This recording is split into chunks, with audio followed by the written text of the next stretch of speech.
Dariel is an ugly, disgusting loser who got kicked out of the demon army for being a weak pussy. But the second he leaves, he discovers that he's so overpowered and is capable of possessing all 4 combat abilities. Things only get better when he runs into a hot milkmaid who's in danger and saves her life, so in return, she welcomes him into her village and lets him explore her Milky Way. It all starts with Dariel in a meeting with his superiors, where they remind him of how useless he is because he can't even use basic magic. In a world where every demon relies on magic, Dariel is the only one who can't cast a single spell, and that alone makes him a failure. Things get so bad that they threaten to burn him alive if he doesn't leave immediately. Realizing there's no place left for him there, Dariel just tells them to go to hell and walks away from the castle for good. Now an unemployed unk, at 32 years old, Dariel has no idea what to do next. He spent his entire life serving the demon army, so he doesn't know how to live any other way. For days, he wanders through the forest with no food and barely any strength left. Eventually, he collapses on the ground and stares up at the sky, accepting that he might die before ever finding a new purpose. But just then, he suddenly hears a girl screaming nearby. A hot waifu is then seen getting chased by King Kong's ugly cousin, and without thinking, Dariel rushes in to save her. Even though he knows he's weak and useless, he still believes a soldier should protect people when they're in danger. Since he can't use magic like normal demons, he decides he'll fight the monster directly instead. Unfortunately, hunger has already started to kick in, so the moment he charges forward, he stumbles awkwardly and gets smacked away by the beast. While lying on the ground in pain, Dariel notices a small knife nearby. Back in the demon army, using human weapons was looked down on, but now he honestly doesn't care anymore. Even so, it's very obvious that he skipped his sword lessons because his stance is terrible. Still, when the monkey attacks again, Dariel somehow reacts at the perfect moment and drives the knife straight into its chest, killing it in one hit. Looking at the dead monster, he admits he only copied a move he once saw a hero use a long time ago. The milkmaid immediately thanks him over and over again, but Dariel wants no part in human problems and tries to leave. But she refuses to let him go and grabs onto him, wanting to repay him properly. Dariel only agrees after she says she'll make him dinner, so she drags him all the way back to her village, where he meets her parents and learns her name is Malika. Sitting inside a human home makes Dariel nervous because if anyone discovers he's a demon, he'll probably be killed on the spot. When Malika asks why he was wandering through the forest alone, Dariel already has a fake story prepared. He lies and says he lost his job after his boss's son took over the business. Malika suddenly interrupts him, and for a second, Dariel thinks the jig is up, but instead, she actually buys that terrible story and starts crying because she feels bad for him. Getting emotional, Malika begs Dariel to stay in the village since there are many empty homes available. Dariel tries to refuse politely, saying the meal alone is enough repayment, but Malika refuses to back down. Even her parents agree, saying anyone brave enough to save their daughter is welcome there. Dariel still worries about being exposed as a demon, but since he's basically a freeloader now, he decides to accept their offer. That night, Dariel realizes how peaceful it feels having his own room for the first time in years. Before bed, Malika quietly thanks him again for saving her. She admits she's usually the one helping other people, so having someone protect her for once meant a lot. The next morning, Malika's father, Gilmas, reveals he's actually the guild master of the village. He wants Dariel to become an adventurer, a job where people hunt monsters and complete dangerous quests. Dariel immediately tries avoiding combat jobs and says he'd rather gather herbs or do farm work, but Gilmas laughs at the idea, saying a man with his build shouldn't waste his talents on chores. Then Gilmas brings out a special guild registration scroll. Dariel freezes in fear because he heard only humans can complete the ritual successfully. Desperate to avoid it, Dariel pretends his back still hurts from the monkey attack. But Malika ignores the excuse, pricks his finger, and forces him to place his blood on the scroll anyway. To Dariel's complete shock, the ritual works perfectly, and that's when he realizes he was never a demon in the first place. He's been human this entire time. The following day, Gilmas begins training Dariel as a proper adventurer. He teaches him about aura, the energy humans channel through weapons during combat. The moment Dariel picks up a sword, everyone is shocked, because aura flows through him naturally. Gilmas then explains the 4 combat styles adventurers use, and they're apparently so hard to learn because only a few ever master one type, but Dariel somehow manages to dominate all 4. He slices through targets effortlessly with swords, lands perfect shots with a bow, crushes objects with a hammer, and even excels with defensive techniques. Gilmas nearly breaks down after realizing Dariel just mogged him in every way possible. Malika gets so excited she celebrates by smothering Dariel against her milk cannons. By the end of training, Gilmas reveals Dariel is an extremely rare type of adventurer capable of using all 4 combat styles. He even offers to recommend him to the prestigious Central Guild. But when Dariel takes one look at Malika's milk cannons, he totally switches up and decides to stay in the village, hoping to milk her cannons one day. Later, Dariel visits the Adventurer Guild and meets the other members. And that's when a cocky brat named Gashida immediately starts roasting Dariel for being a low-ranked adventurer who's pushing 40 years old. Dariel nervously checks his status and realizes Gashida is kinda right. He's actually an E rank, the lowest possible level.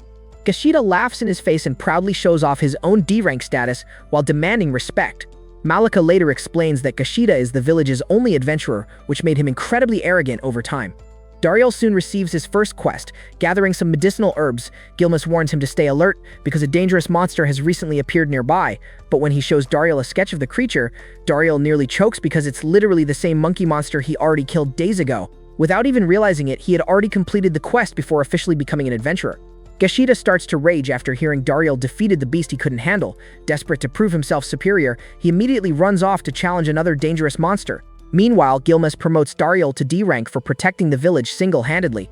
Around the same time, Malika announces she'll accompany Dariel on future quests. Dariel tells her she doesn't need to follow him everywhere, but she insists she wants to help guide him around.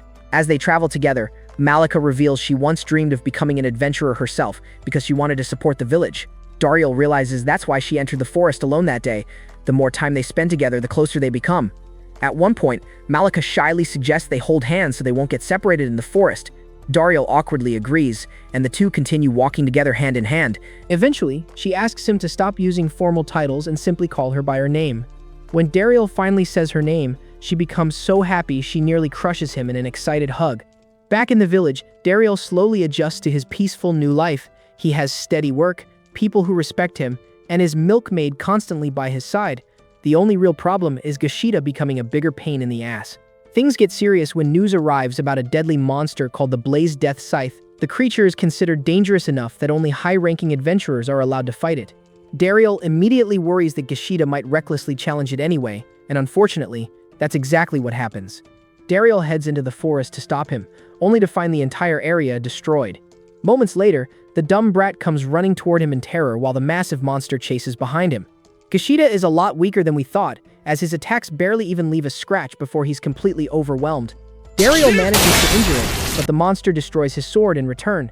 Thinking quickly, Dariel grabs one of the broken blade fragments, fills it with aura, and launches it straight into the monster's mouth, killing it instantly from the inside. After the battle, Gashida is left completely speechless. The guy he mocked non-stop just saved his life. The next morning, everyone is shocked when Gashida suddenly starts calling Dariel Big Bro and declares he wants to work under him from now on. Dariel honestly finds it almost as annoying as being hated. Meanwhile, back in the demon army, things are falling apart without Dariel. The generals keep cycling through assistants because none of them can handle the work Dariel used to manage effortlessly. Some even suggest bringing him back, but one of the generals named Bashbarza completely explodes at the idea and refuses to allow it. Even though Dariel's life has improved, he eventually notices something strange about the village. There are too many empty houses everywhere. When he asks Gilmus about it, he comes clean and explains the tragic truth. Long ago, the village thrived because of the nearby mithril mine. Mithril is an incredibly valuable metal used for powerful weapons and magical equipment. Because of its importance, humans and demons fought wars over the mine until the demons finally seized control years ago. Since then, the village has slowly declined as people gave up hope and moved away. That revelation shocks Dariel because the mine Gilmus describes is the exact place where he used to work during his time in the demon army. The next day, Dariel secretly sneaks back into the mine wearing a disguise. Inside, he discovers a group of demon children called Knockers working under horrible conditions. The moment they recognize him, they rush over excitedly because he treated them kindly in the past. The children explain that after Dariel disappeared, their workload became unbearable under Bashbarza's new orders. They reveal the soldiers now treat them like shit and force impossible quotas onto them every day. Dariel feels guilty hearing all of this, but before he can think further, demon soldiers arrive to collect the mithril. One commander threatens the Knockers with magic when they complain about the unfair workload. Eventually, one of the Knockers snaps and hits him with a shovel. The situation immediately turns dangerous as the soldiers get ready to attack. Right before the magic is unleashed, Dariel steps forward and stands between them and the Knockers with his sword drawn and a cloth over his mouth. But one of the Knockers then points out that the cloth Dariel used to hide his face is actually his old underwear. Dariel realized he was a complete dumbass for that, but he kept it on anyway because he didn't want anybody finding out his identity. The commander immediately started roasting him for needing a human weapon in the first place, and acted like Dariel was some pathetic fraud pretending to be strong. Dariel tried talking things out peacefully, but the commander just ordered all his men to attack. Left with no choice, Dariel entered the battle. However, because he was still too nice for his own good, he wrapped his blade with a piece of knocker underwear so he could smack everyone unconscious without actually killing them. One soldier started chanting a spell, but before the Walmart wizard could even finish his sentence, Dariel already folded him instantly. Another knocker jumped into the fight and got kicked away so hard he started reconsidering his career choices.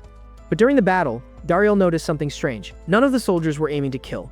Their attacks were weak and restrained, meaning they still had some humanity left inside those empty skulls. So Dariel stopped fighting for a moment and started giving them an emotional speech about how pointless this battle was, and somehow it almost worked. For a brief second, the soldiers hesitated until the commander interrupted everything and ordered all 100 men to cast a massive spell together that would blow up both Dariel and the knockers at the same time. The knockers accepted death immediately because apparently survival wasn't part of their skill set, but Dariel refused to let them die. So the former Demon Army assistant finally unleashed his true power and started violating all 100 soldiers at once. The battlefield instantly turned into a one-sided massacre without anybody actually dying. By the end of the fight, Dariel had his sword pointed directly at the commander's throat, while the guy shook in terror like a background NPC, realizing the main character finally got serious. The commander immediately started begging for his life and revealed that he used to be close friends with Lord Bashbarza. One day, Bashbarza even entrusted the mine to him personally. Hearing this shocked Dariel because despite Bashbarza acting like a complete idiot half the time, he genuinely trusted this man. The commander expected execution, but Dariel simply cut off part of his hair and told him to resign once he returned home. The commander agreed instantly because surviving was apparently more important than pride. As the soldiers fled, the knockers started cheering for Dariel and even declared him their new leader. Back at the village, Gilmus nearly spat out his tea after Dariel casually announced that he recaptured the entire Mithril mine like it was some side quest reward. Dariel also requested protection for the knockers. Gilmus initially refused because the knockers used to work with the demons, but after seeing how serious Dariel was, he reluctantly accepted. Soon the knockers started guiding workers through the mine since they knew every tunnel better than their own ugly faces. For the first time in years, Lux Village finally began thriving again. Construction restarted, the population increased, and Gilmus thanked Dariel for basically carrying the entire village on his back. Meanwhile, Malika came running toward Dariel carrying a giant lunchbox, but she suddenly loses balance because of her big bust. But Dariel caught her before she fell, causing Malika to turn bright red instantly. She then tackled Dariel to the ground and hugged him tightly while freaking out because he finally called her by her first name. At the same time, inside Demon headquarters, Zebian walked into Bashbarza's room and caught this grown-ass man having a full conversation with his parrot. Before she could judge him any further, she noticed a giant magical machine sitting in the center of the room. Curious? She asked what it was. Bashbarza immediately went into nerd mode and proudly explained that this was his newest invention, a compressed magic weapon powered entirely by Mithril. According to him, it compressed magical energy until it became over 100 times stronger, essentially turning it into a giant magical nuke. Zebian immediately realized he was getting way too excited over this nonsense, but she let him keep yapping anyway. Bashbarza continued bragging that once the mega bomb was completed, history would remember him as the greatest demon general of all time. However, Zebian pointed out one tiny problem. The project required an absurd amount of Mithril. Bashbarza smugly claimed it didn't matter because he already ordered the knockers to send 4 times more ore than usual. That's when Zebian completely destroyed his happiness by revealing that the Mithril mine had already been stolen by humans. Bashbarza instantly collapsed onto the floor in shock. And somehow things got even worse, because Zebian then informed him that the Demon King was furious and wanted to see him immediately. A few moments later, Bashbarza found himself kneeling before the Demon King, who looked about 2 seconds away from deleting him from existence. Without warning, the Demon King activated his terrifying demon eye and inflicted unbearable pain on Bashbarza with a single glance alone. After deactivating it, the Demon King called him a dumbass for continuing the Megabomb project in the first place. Bashbarza became convinced he was about to die, but instead the Demon King simply ordered him to apologize. After hesitating awkwardly, Bashbarza lowered his head and muttered an apology. The Demon King immediately called him an idiot again and reminded him that he should have kept Dariel around because Bashbarza was clearly too incompetent to function without him. He even admitted that Bashbarza's father only succeeded because Dariel supported him from the shadows the entire time. Hearing that made Bashbarza furious, but there wasn't a damn thing he could do about it. Meanwhile, back in the village, Dariel and Malika happily watched Lux Village continue flourishing. Seeing the perfect opportunity, Malika nervously admitted that she hoped one day they could tell the story of the village to their future children. She was clearly trying to confess. Unfortunately, Dariel's romantic awareness was somehow lower than a goblin's intelligence stat, so before she could finish, he randomly changed the subject and walked away. A little later, Dariel found Gashida screaming during another argument in town and dragged him to the center by the ear to figure out what was happening this time. Gashida explained that some adventurers from Campbelltown showed up talking trash about Lux Village adventurers. One arrogant guy stepped forward and introduced himself as Fitbitan. an adventurer dispatched from Campbelltown to investigate the rumors surrounding the recaptured mithril mine. The moment Fitbeaton learned the person responsible was merely a D-rank adventurer named Dariel, he burst out laughing and claimed it was obviously beginner's luck. This clown then announced that his guild would be taking over management of the mine from now on, so Dariel's group could go back to doing useless side jobs. Dariel pushed back immediately and reminded him that the Campbelltown Guild failed to defeat the Death Scythe in the first place. Gashida then loudly revealed that Dariel himself was actually the one who defeated the monster. The Campbell adventurers instantly switched personalities. They lifted Dariel into the air while praising him and even called him an A-rank adventurer. Fitbeaton, meanwhile, looked like he wanted to start crying. Later during dinner, Gashida brought up how Fitbeaton originally insulted Dariel, but before he could continue, Malika entered full yandere assassin mode and declared that she would kill anybody who messed with her husband. The second she realized what she just said, she turned bright red, panicked, and sprinted out of the room at max speed. Dariel just sat there completely clueless, while Gashida jokingly announced that he was the one marrying Dariel instead. The next day, Mr. Bestford arrived from the Central Guild hoping to negotiate with the Knockers. But the Knockers refused to speak with anybody except Dariel because apparently this man accidentally unlocked infinite charisma. So Dariel agreed to act as the middleman. Inside the mine, he explained the conditions, and to Bestford's complete shock, the Knockers accepted everything immediately without complaints. However, while returning home, Dariel encountered Fitbeaton's group blocking the road and pretending they were on some bodyguard mission. Suddenly, a massive magic circle appeared in the sky, summoning the Knockers back to the demon army. At the same moment, Dariel heard a familiar voice. Realizing who it belonged to, he instantly surrounded himself with aura and rushed forward at incredible speed before finally coming face to face with his old friend Rizette and a squad of demon soldiers. At first, Rizette didn't recognize him and attempted scaring him off with magic, but after realizing it was actually Dariel, he immediately ran over and hugged him tightly. For the first time in his life, Dariel experienced an actual friendly hug instead of Malika nearly crushing his organs every 5 minutes.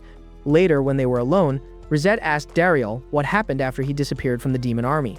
Seeing Dariel hesitate, Rizette assumed he was still angry over being fired. To clear up the misunderstanding, Dariel finally revealed his guild card and exposed the truth that he was human all along. Rizette was completely stunned but promised to keep the secret safe. He then explained that the Demon Kingdom had become a complete disaster ever since Dariel left because nobody strong enough remained to stop the Demon King's reckless decisions. When Dariel asked why Rizette came here, Rizette explained he was sent to reconcile with the Knockers before inviting Dariel to return to the demon army, promising even Lord Droy wanted him back. But Dariel refused immediately because he finally found people who actually valued him. Unfortunately, Rizette wasn't taking no for an answer and trapped Dariel inside a giant water sphere, intending to drag him back by force. Too bad for him because Dariel casually sliced through the spell and declared he wasn't going anywhere. Realizing brute force wasn't going to work, Rizette reluctantly gave up and followed Dariel back to the village instead. The second Bestford saw a demon soldier casually sitting beside Dariel. He spat out his coffee hard enough to unlock a new breathing technique. But before anybody could start panicking, Dariel calmly suggested something completely insane. He wanted humans and demons to share the mithril mine together. Bestford looked at him like he had just lost his remaining brain cells. But Dariel explained his reasoning.